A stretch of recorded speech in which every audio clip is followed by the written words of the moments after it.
Thanks a lot for coming in. Good morning. Happy to be here. Something about this community appeals to you? This is a wonderful place to live.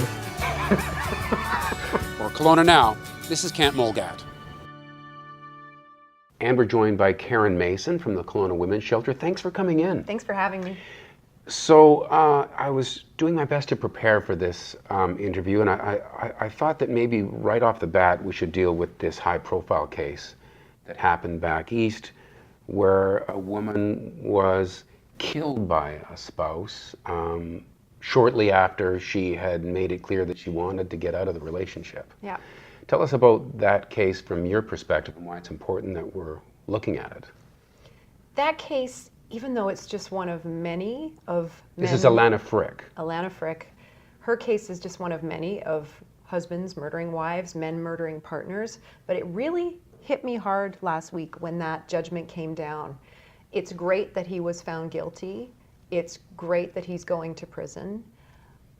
But the piece that he could be eligible for parole in 14 years just hit me really hard, considering his wife at the time exercised her right to decide not to be in that relationship anymore. And the moment she did, he violently killed her, stuffed her in a suitcase, and dumped her body while their 3 children were in the next room. Now those kids don't have a mother.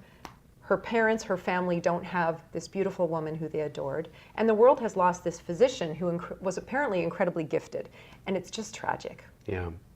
It is interesting when they say life in prison, but it ends up being 14 years. And apparently he can actually apply for parole in 11 because of time served since the date that he was arrested. The other issue that sort of arises out of those circumstances are that, and I'm sure you see it all the time at the Kelowna Women's Shelter, where if a woman is in an ongoing abusive relationship, if they want to make that decision to end it, it can make it even more dangerous in that moment. So those are terrible decisions that have to be made. Absolutely. You know, people will often ask the question, why doesn't she just leave? And that is a complex discussion. This is the man she loves. This is something where there's shame and stigma attached to it. This is her admitting that the relationship isn't working. This is maybe, I want to keep the family together for the kids. Perhaps she relies on him financially because she stayed home with the kids, so she doesn't have a job or career anymore. Maybe her family or her culture won't allow her to even talk about that there might be abuse happening.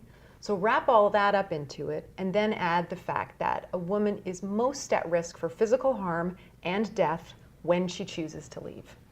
So then I think you have the answer, why doesn't she leave? She might actually be safer and alive to stay in this relationship that is absolutely untenable and unsafe, but maybe that's the only way, because that is when she's most at risk.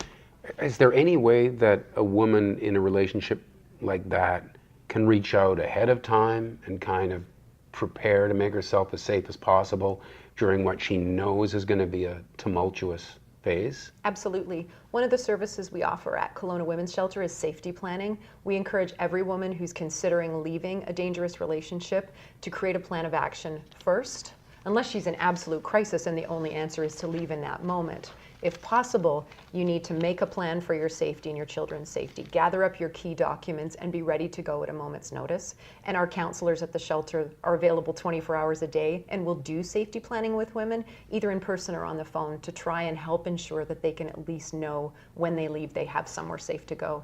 Right. I was looking at some of the statistics about violence in intimate relationships, and I was somewhat surprised to hear that the prevalence of violence is actually higher in dating relationships than married ones. So I don't know, it sounds like there's a warning in there for people, about, who you are getting together with. I think that applies no matter what. I think we have to step away from definitions like domestic and people being in a legal marital relationship. Any intimate relationship you have with someone should be safe, no matter what. So I think dating relationships are just as important as marital relationships, as relationships. If a woman is a sex worker and she's having a physical, intimate relationship and that's part of her job, she should still be able to feel safe that she can do that without the threat that a man is going to physically harm her or kill her. Right. I tried to find some good news in the numbers, and overall violence over the last decade is down in Canada, and it is down violence against women from about 579 per 100,000 to 487.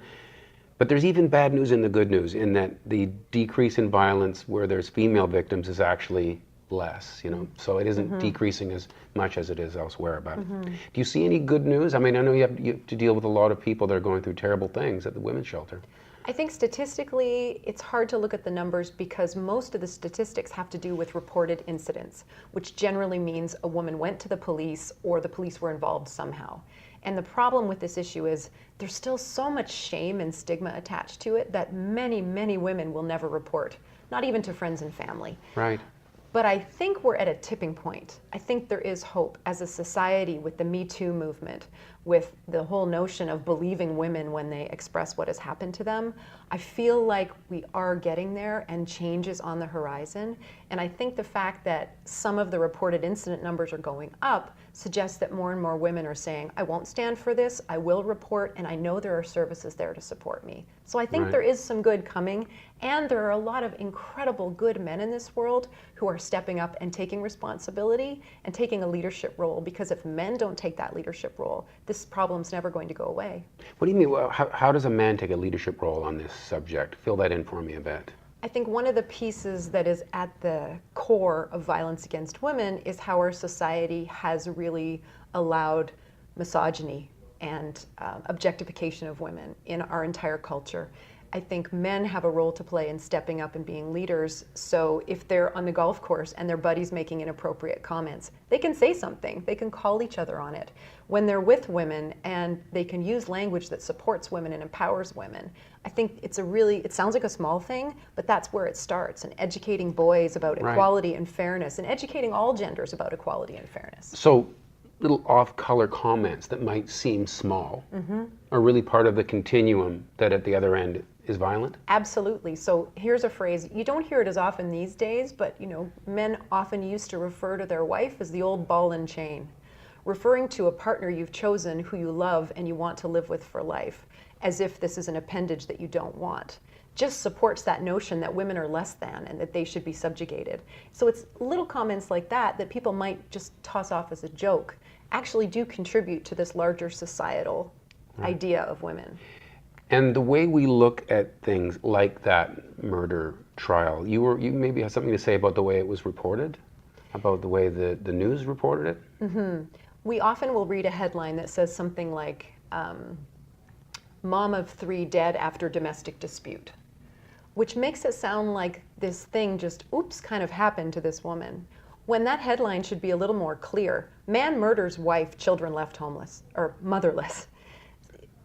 We couch how we report these incidents in terms that feel more comfortable for us as a society. But it's happening, it's violent, it's not okay, and we need to use that sort of language so that people understand how much it's happening and that it's not okay. Okay, specifically for the Kelowna Women's Shelter, how are you doing in terms of having the space you need to help the women who need help? We are at our max capacity pretty much every night of the year. We have 16 beds, which means technically we can house 16 people at a time. The phone rings all day, every day. We spend a lot of time trying to find other options for women who need somewhere to go because we don't have space to accommodate them.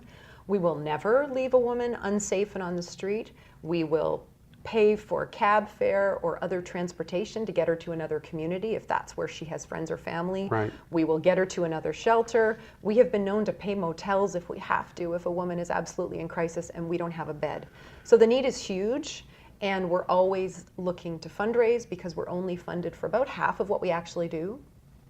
So it's a real challenge, and it's being faced by shelters across the country. We're dealing with more need than ever before. We're dealing with more complex issues, severe mental health issues, brain injury, addiction issues, and we're taxed every day more and more with trying to deal with these complex issues and support women, but the resources aren't rising with that need. So that's a challenge. Is anything happening to give yourselves more space?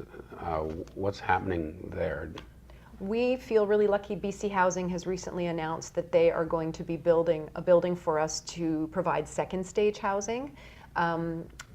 We can't yet tell where the location is because the details are still being worked out, but the plan is to develop a second stage supported housing facility, which means that women who stayed in our shelter for a period of time, which is supposed to be 30 days, but often lasts longer, can then move into this supported second Right. stage housing for up to 18 months.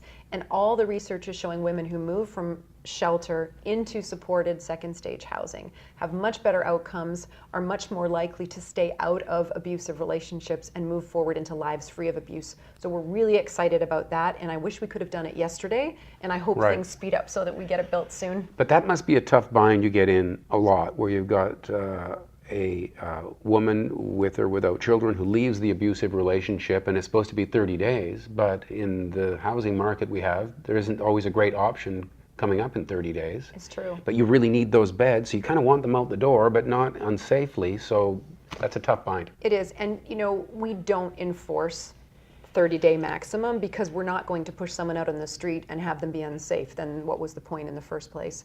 We have a family living with us right now who've been with us 5 or 6 months, and they've absolutely needed to be with us for that period of time. We're seeing incredible growth and progress, and we feel really confident that once we get them into some safe, supported, sustainable housing, that they're going to flourish.